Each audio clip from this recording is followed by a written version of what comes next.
Welcome students. आज की इस वीडियो में हम पढ़ने वाले हैं डीएवी क्लास 8 का SST chapter number 2।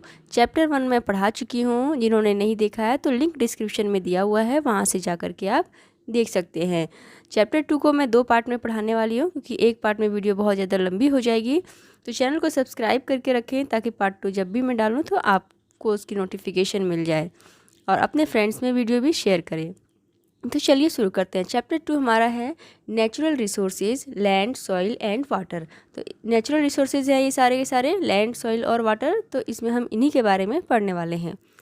Earth solar system का एक बहुत ही यूनिक प्लेनेट है, क्योंकि यहाँ पे लाइफ पॉसिबल है।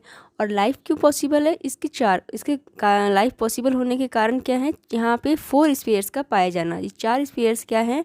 लिथोस्फीयर यानी कि लैंड वाला एरिया, एटमॉस्फेयर यानी कि एयर, हाइड्रोस्फीयर यानी कि वाटर वाला एरिया, और ये तीनों एरिया जहाँ मिल करके लाइफ को पॉसिबल करते हैं वो है बायोस्फीयर। तो ये 4 स्फीयर्स के कारण ही अर्थ पे लाइफ पॉसिबल हो पाया है। अर्थ के सरफेस को 2 पार्ट्स में डिवाइड किया गया है, लैंड और वाटर।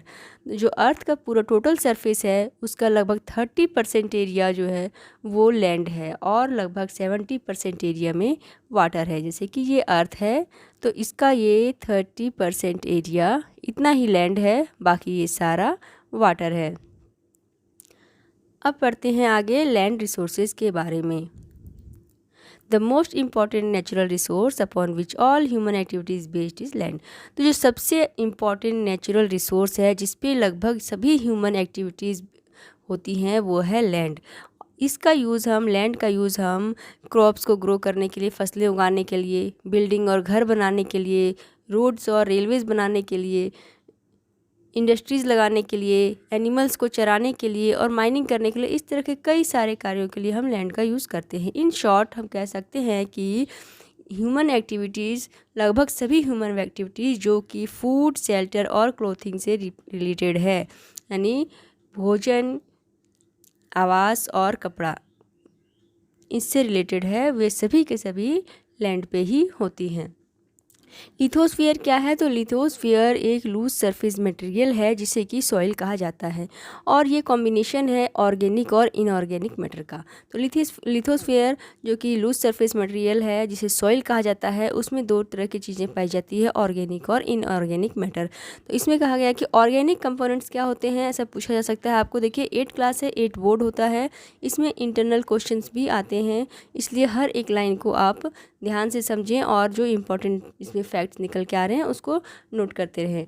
तो ऑर्गेनिक कंपोनेंट्स वो होते हैं जिनमें डेड और डिकम्पोज्ड एनिमल्स और प्लांट्स के पार्ट्स पाए जाते हैं, जिसे कि ह्यूमस कहा जाता है। और इनऑर्गेनिक कंपोनेंट वो होते हैं जो कि रॉक पार्टिकल्स और मिनरल्स से बनते हैं, जैसे कि lime, iron etcetera. Soil is formed as a result of the long continued weathering process of rocks.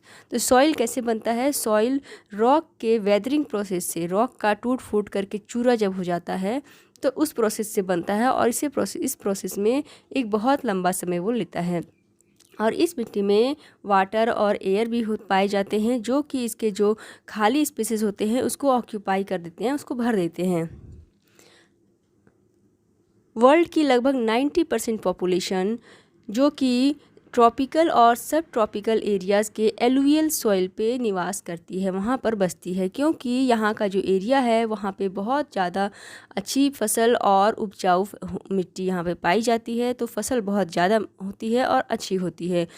In area में सबसे ज़्यादा डेंस पॉपुलेशन पाया जाता है। और इसके विपरीत वैसे एरियाज़ जहाँ पर जो ऊंचाई वाले एरियाज़ हैं, हाई एल्टीट्यूड वाले एरियाज़ हैं, डिज़र्ट वाले एरियाज़ हैं, और जहाँ इक्वेटोरियल फॉरेस्ट रीजन है, जहाँ पर की स्लॉप बहुत ही खड़ी ढलान यानी खड़ी ढलानें हैं वहाँ पर, और वहाँ पर का टेम्परेचर जो है वो बहुत ही हॉट है या तो बहुत कोल्ड है, और जहाँ पे सॉइल की जो है वो लेयर बहुत थिन है, बहुत पतली लेयर है मिट्टी की, और मिट्टी भी इनफर्टाइल है, उपजाऊ नहीं है, वहाँ पर बहुत कम पॉपुलेशन पाई जाती है।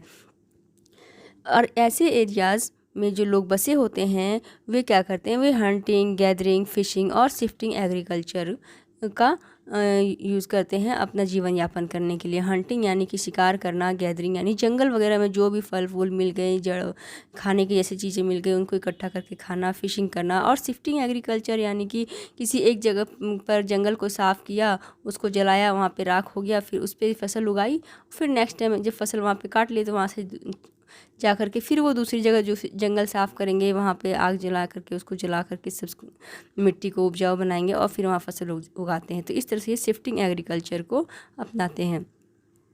आगे है लैंड यूज़। तो लैंड का यूज़ हम किस लिए करते हैं? लैंड का यूज़ अलग अलग पर्पसेस के लिए किया जाता है, जैसे कि फसलों को उगाने के लिए, घरों को बनाने के लिए, रोड और रेलवेज़ बनाने के लिए, एनिमल्स चराने के लिए। तो इस तरह कई सारे पर्पसेस के लिए लैंड का यूज़ किया जाता है और ये सभी कॉमनली लैंड यूज़ पैटर्न के नाम से जाने जाते हैं। तो लैंड का हम जो यूज़ करते हैं उसकी हम परसेंटेज निकालते हैं अलग अलग, और वो परसेंटेज अलग अलग रीजन पे, अलग अलग जगहों के अकॉर्डिंग उस पर डिपेंड करती है। और उसके जैसे तो लैंड का हम परसेंट किस तरह से निकालते हैं कि जैसे कोई भी एरिया का जो लैंड है वहाँ पर कितने एरिया में एग्रीकल्चर हो रही है, कितने एरिया में इंडस्ट्रीज़ है और कितने एरियाज़ में घर बने हुए हैं। तो इस तरह से देखा जाता है कि किसी भी एरिया का लैंड का कितना परसेंट एरिया में एग्रीकल्चर है, कितने में इंडस्ट्री है, कितने में रहने के लिए लोगों के घर बने हुए हैं। तो ये वही कहलाता है लैंड यूज़ परसेंटेज। लैंड, किसी भी लैंड का यूज़ हम जो कर रहे हैं वो दो चीज़ों पे डिपेंड करता है। और वो दो चीज़ें क्या है? एक है फिज़िकल फैक्टर। फिज़िकल फैक्टर में क्या है? रिलीफ कैसी है वहाँ पे, सॉइल कैसी है, क्लाइमेट कंडीशन कैसा है उस जगह का, मिनरल रिसोर्सेज वहाँ पे क्या पाए जाते हैं। और दूसरा है ह्यूमन फैक्टर। तो ह्यूमन फैक्टर क्या है कि वहाँ की पॉपुलेशन वहाँ पे कितनी ज़्यादा है, कम है, वहाँ पे टेक्नोलॉजी कितनी डेवलप की जा सकती है या की हुई है, लोगों की वहाँ पे सोशल रिक्वायरमेंट्स क्या हैं। तो इस चीज़ पे डिपेंड करता है कि उस लैंड, वहाँ पर उस जगह पर उस लैंड का कितना कैसा यूज़ हो रहा है। जैसे कि कई जगह पे है ऐसा है कि वहाँ पर मिनरल्स ज़्यादा पाए जाते हैं तो उस जगह का यूज़, उस लैंड का यूज़ मिनरल्स के लिए किया जा रहा है, वहाँ पे एग्रीकल्चर के लिए कम किया जा रहा है। और किसी जगह की मिट्टी बहुत ज़्यादा उपजाऊ है, फर्टाइल है, तो वहाँ की मिट्टी का यूज़ एग्रीकल्चर के लिए किया जा रहा है। The study of land use pattern is most important for the economic planning of a nation. It helps in assessing shortcoming in the land utilization. Countries decided the land use according to their development goals and availability of natural resources.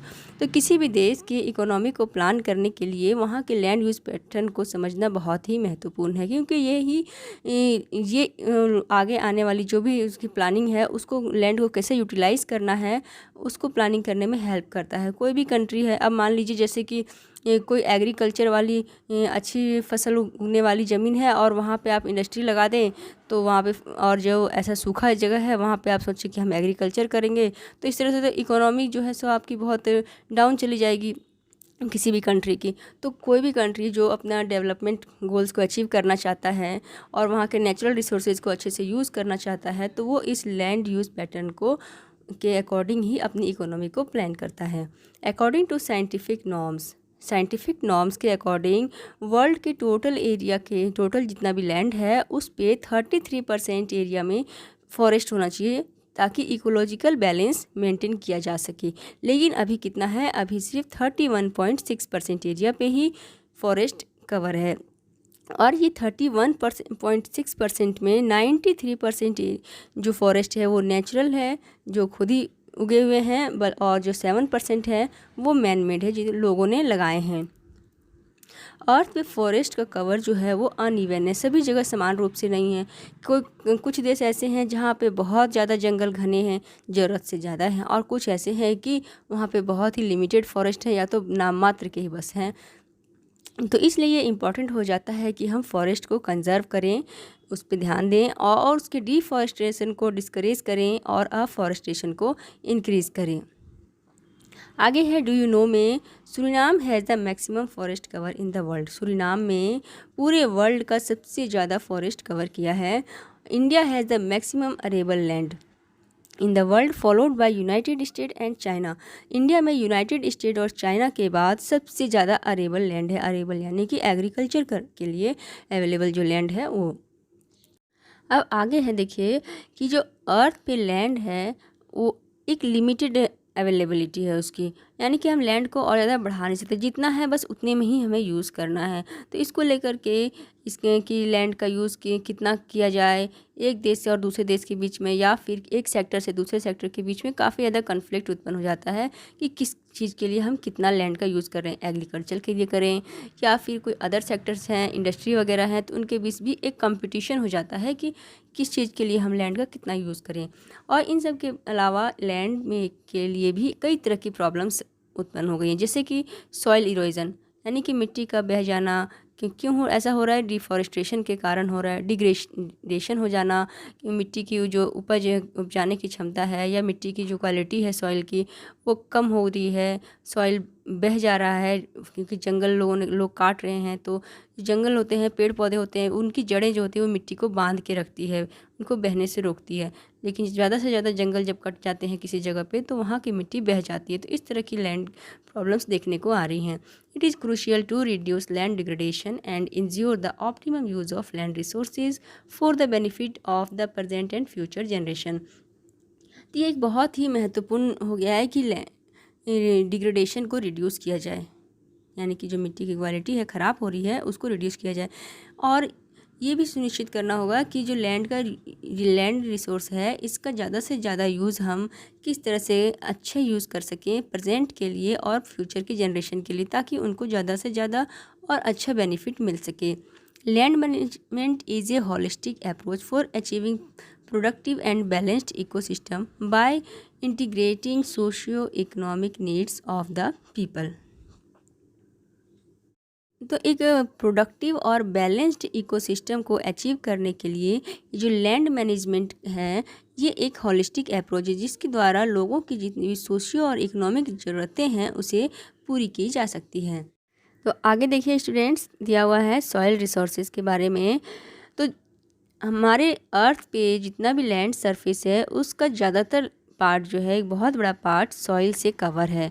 और एक resource के रूप में soil farmers के लिए बहुत ही महत्व रखता है। एग्रीकल्चर का जो प्रोडक्शन है वो मेनली सॉइल की फर्टिलिटी पे डिपेंड करता है कि वहाँ की सॉइल कितनी फर्टाइल है, कितनी उपजाऊ है। रिच और deep soil covered with high degree of fertility favours agriculture production. Rich यानी कि ज़्यादा फर्टाइल सॉइल और डीप सॉइल यानी गहरी, जहाँ पे मिट्टी बहुत नीचे तक पाई जा रही हो, वैसी जगहों में क्या होता है, जो फर्टिलिटी होती है वहाँ की वो बहुत ज़्यादा होती है, जो कि एग्रीकल्चर के प्रोडक्शन के फेवर में है, एग्रीकल्चर के लिए वो अच्छी मानी जाती है। और दूसरी ओर जहाँ पे सॉइल कवर बहुत शैलो है यानी कि बहुत ही हल्की है, पतली लेयर है और फर्टिलिटी भी कम है, वहाँ पे एग्रीकल्चर प्रोडक्शन बहुत कम देखा गया है। Therefore, a thick layer of fertile soil is very important for the growth of plants। तो इस प्रकार से जो थिक लेयर है उपजाऊ मिट्टी की, फर्टाइल सॉइल की जो थिक लेयर है, मोटी लेयर है, वो किसी भी प्लांट के ग्रो करने के लिए बहुत ही महत्व रखती है। इनडायरेक्टली हम कह सकते हैं कि जो एनिमल्स हैं वे भी सॉइल पे ही डिपेंड हैं, क्योंकि वे जो खाते हैं जिससे उनकी बेसिक नीड्स पूरी होती हैं वो उन्हें सॉइल से ही मिलता है, क्योंकि सॉइल पे ही जितने भी प्लांट्स हैं वो उगते हैं और वो प्लांट अपने अंदर जो न्यूट्रिएंट्स उनके अंदर होता है उन प्लांट्स में, वे सॉइल से ही प्राप्त करते हैं। तो इसे ही खा करके जो एनिमल्स हैं वो अपनी बेसिक नीड्स पूरी करते हैं।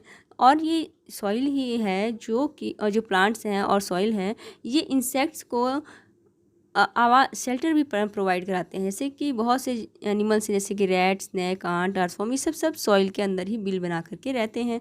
तो इस प्रकार से हम देखते हैं कि सॉइल इनके लिए भी कितना इम्पॉर्टेंट है। Soil is also used for making bricks and pottery. और सॉइल का यूज़ ब्रिक्स बनाने यानी ईंट बनाने के लिए और पॉटरी यानी कि मिट्टी के बर्तन बनाने के लिए भी यूज़ किया जाता है।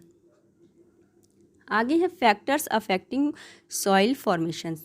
तो ऐसे क्या चीज़ें हैं जो कि सॉइल के बनने में अफेक्ट करती हैं, उसको प्रभावित करती हैं। तो सॉइल को बनने में 5 फैक्टर्स उसको प्रभावित करती हैं, अफेक्ट करती हैं। और ये 5 फैक्टर्स क्या हैं? The parent rock, the topography, the climate, the vegetation cover and time. तो ये 5 फैक्टर्स हैं। इन 5 फैक्टर्स के बारे में हम 1 बाय 1 करके डिटेल में आगे पढ़ने वाले हैं इसी वीडियो में। तो चलिए देखते हैं आगे। The parent rock. तो ये पेरेंट रॉक क्या होता है? ये ओरिजिनल रॉक जिससे कि मिट्टी बनी होती है, वेदरिंग प्रोसेस से उसे ही पेरेंट रॉक कहते हैं, यानी वेदरिंग प्रोसेस, यानी कि ये वैसा रॉक जिसके टूटने फूटने से, चूरा हो जाने से मिट्टी बनी है, उसी को पेरेंट रॉक कहा जाता है। एग्जांपल के लिए इंडिया का जो ब्लैक सॉइल है वो लावा रॉक से बना है। अब द टोपोग्राफी, तो टोपोग्राफी जैसे कि माउंटेन्स है, कहीं प्लेट्यू है, कहीं प्लेन है, अलग अलग जगह पे अलग अलग चीज़ें पाई जाती है। कहीं पे माउंटेन्स हैं, कहीं प्लेट्यू हैं, कहीं प्लेन्स हैं। तो इससे क्या होता है कि सॉइल की जो थिकनेस है वो अलग अलग जगह उस पर डिपेंड करती है कि कहाँ पे कितनी होगी। माउंटेन रीजन में बहुत ही स्टीप स्लॉप्स होते हैं, यानी कि बहुत ही खड़ी ढलान होती है, तो इनका जो टॉप लेयर का सॉइल होता है वहाँ पे सॉइल बहुत ही सेलो और थिन होती है, यानी हल्की और बहुत पतली लेयर होती है। और दूसरी तरफ जहाँ जेंटल स्लॉप्स हैं, यानी कि समतल ज़मीन है, बराबर है, ज़्यादा खड़ी ढलान नहीं है, मतलब कह सकते हैं मैदानी इलाका है, वहाँ पे सॉइल का कवर जो है वो बहुत ही थिक और डीप होता है, मोटा लेयर होता है और गहराई तक वहाँ पे होता है। सॉइल कवर हमेशा प्लेन्स में, यानी कि मैदानी इलाकों में ही ज़्यादा थिक हो पाया जाता है। एग्जाम्पल के लिए आप देख सकते हैं नॉर्दर्न प्लेन्स जो है इंडिया में, वहाँ पे बहुत ही थिक सॉइल कवर पाया जाता है हिमालयाज़ की तुलना में।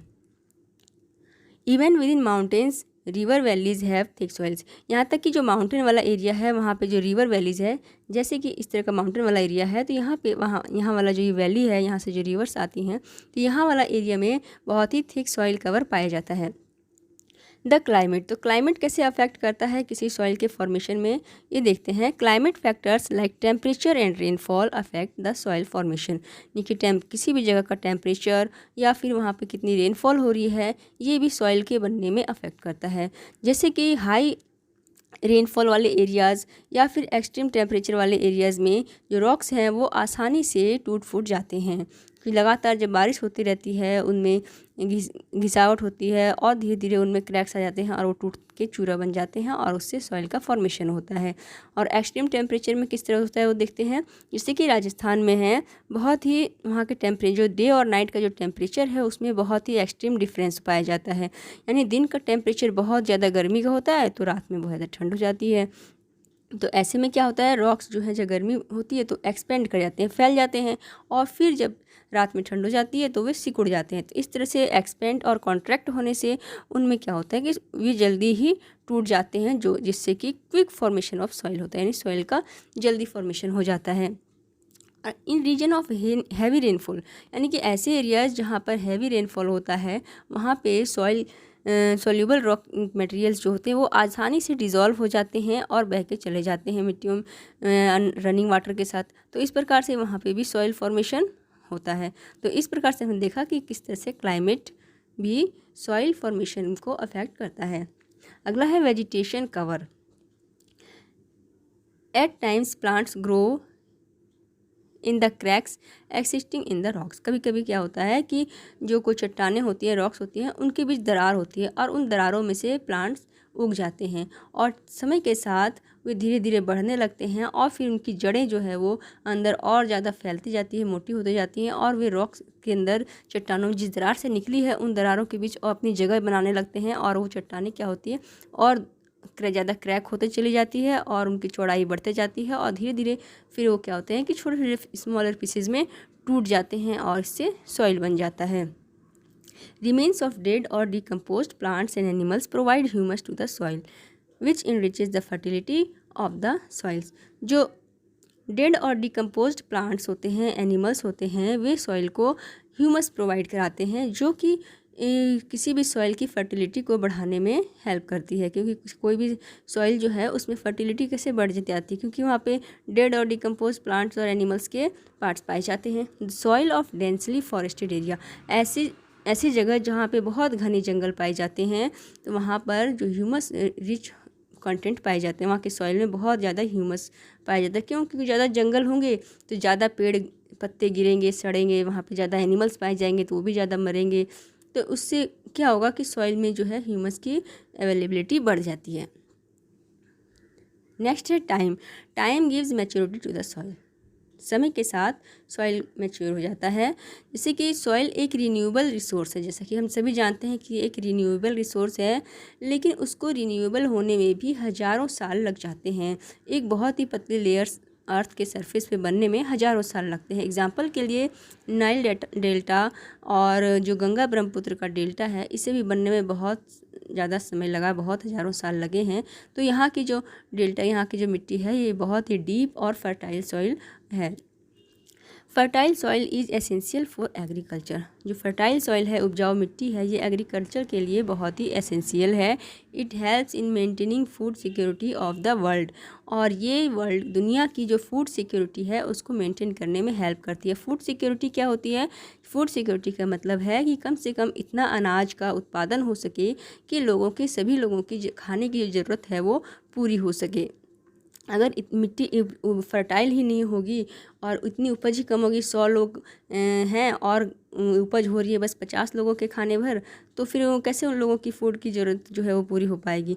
तो इसलिए इस तरह की जो फर्टाइल सॉइल है, ये इसमें एक बैलेंस मेंटेन करता है। But it has been observe that, लेकिन ये जैसा देखा जाता है कि जो फर्टाइल सॉइल है वो धीरे धीरे डैमेज हो रही है सॉइल इरोजन के कारण, क्योंकि पानी डिफॉरेस्टेशन हो रहा है, जंगल को काटा जा रहा है।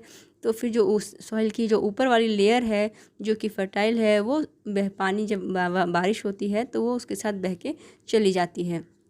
इस तरह से इसकी जो फर्टिलिटी है वो धीरे धीरे कम हो रही है और सॉइल जो है वो ख़राब होते जा रहा है।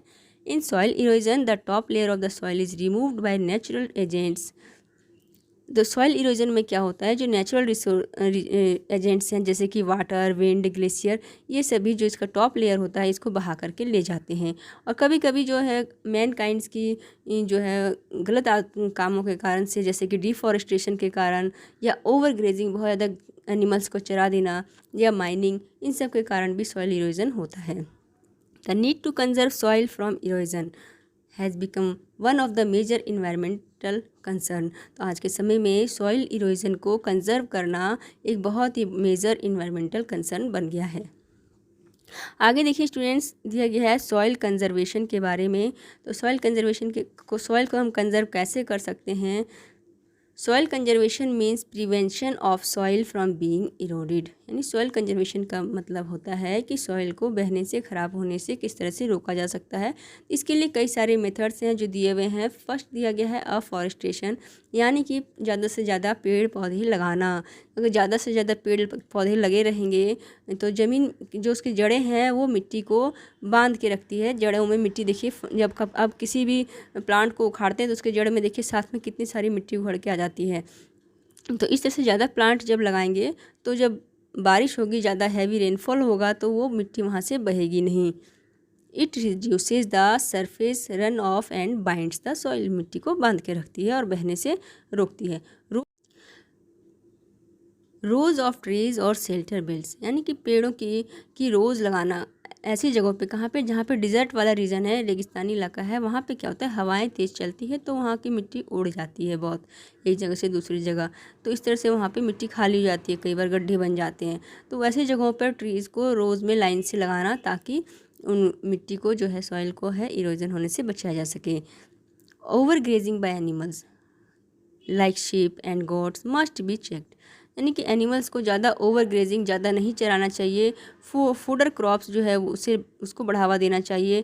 जैसे कि एनिमल्स को चराने के लिए कुछ पर्टिकुलर जगह पे उनके लिए लगाना चाहिए क्रॉप्स वगैरह, जहाँ पे वो जाकर चर सकें। ऐसे नहीं कि उनकी फ्री मूवमेंट जो है, कहीं भी जा कर के वो चर रहे हैं, तो उस फ्री मूवमेंट को रेस्ट्रिक्टेड करना चाहिए, उसको रोकना चाहिए। Steps should be taken to check reckless cutting और फेलिंग ऑफ ट्रीज। तो रेकलेस कटिंग और फेलिंग ट्रीज जो है उसको रोका जाना चाहिए। Flood should be avoided by building dams across the rivers. Flood को रोकना चाहिए। बाढ़ को, तो कहिएगा कि बाढ़ को कैसे कोई रोक सकता है, ये तो नेचुरल है।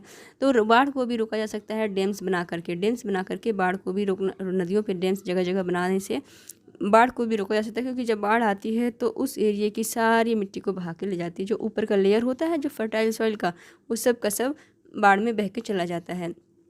Terrace farming and counter ploughing should be encouraged across the hill slopes. तो हिल स्लॉप्स यानी हिली एरियाज़ में टेरेस फार्मिंग यानी कि इस तरह से सीढ़ी नुमा खेती और काउंटर प्लॉइंग को बढ़ावा देना चाहिए। काउंटर प्लॉइंग यानी कि पहाड़ी इलाका अगर है तो उसमें इस तरह से प्लॉइंग हल नहीं चला करके ऐसे ऐसे हल चलाना चाहिए और ऐसे ऐसे प्लांटेशन करना चाहिए ताकि मिट्टी का जो बहाव है वो कम हो सके।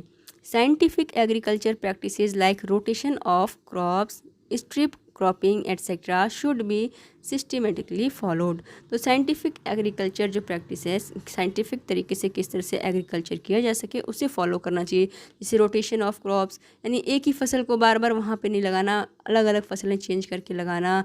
स्ट्रिप क्रॉपिंग, इन सब को फॉलो करना चाहिए ताकि सॉइल का इरोजन है उसे रोका जा सके और उसे कंजर्व किया जा सके। देखिए ये रिवर पर डैम बनाया हुआ है और ये देखिए काउंटर प्लॉइंग का पिक्चर है।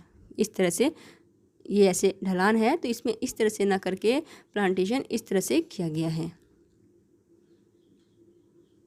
आगे है do you know terrace farming क्या होता है। तो terrace farming means growing crops on level steps और terrace constructed on hill sides. यानी कि टेरेस फार्मिंग है कि किसी फसल को लेवल से यानी इस तरह से सीढ़ी के नुमा रूप से लगाना पहाड़ी इलाकों में।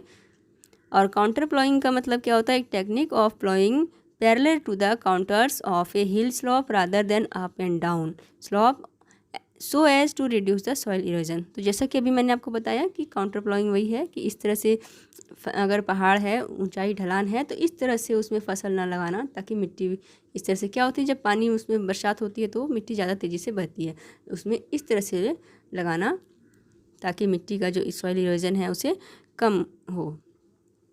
तो आज की इस वीडियो में यहीं तक पढ़ेंगे और नेक्स्ट पार्ट में हम करेंगे वाटर रिसोर्सेज के बारे में। तो वीडियो आपको कैसी लगी, कैसा समझ में आया, कमेंट करके ज़रूर बताएं।